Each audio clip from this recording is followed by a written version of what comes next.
Ketegangan antara massa aksi dan petugas kepolisian di depan kantor DPRD Bali pada Sabtu berlangsung dari sore hingga tengah malam. Petugas berusaha memukul mundur pendemo dengan bantuan water cannon di tengah perlawanan yang dilakukan massa aksi.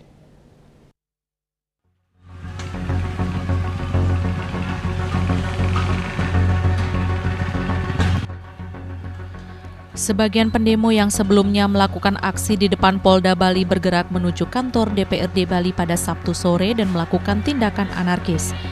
2 mobil polisi dirusak dan hendak dibakar, peralatan tameng, helm, dan pentungan petugas dijarah, serta 1 anggota polisi mengalami luka terkena lemparan massa.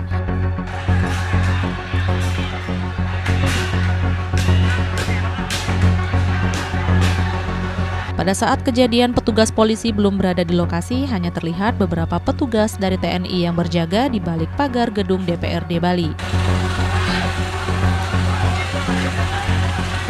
Sekitar pukul 18 WITA barulah datang pasukan Dalmas dan Brimob yang jumlahnya ratusan lengkap dengan peralatan lengkap, termasuk 5 mobil water cannon dan rantis. Massa langsung menyerang dengan lemparan batu dan kembang api. Petugas membalas dengan menembakkan gas air mata dan menyemprotkan air menggunakan mobil water cannon ke pendemo.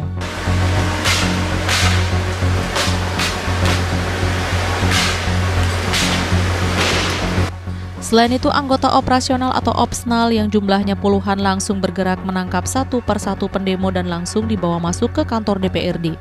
Pendemo melakukan aksi tarik ulur hingga tengah malam di selatan kantor DPRD Bali. Selain menembakkan petasan ke petugas, pendemo juga membakar perlengkapan polisi yang berhasil dijarah seperti tameng.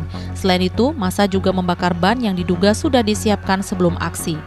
Jelang tengah malam, Gubernur Bali Wayan Koster juga sempat turun ke lokasi dan menemui beberapa pendemo. Sebelumnya juga sempat melakukan pertemuan di kantor gubernur bersama perwakilan massa aksi.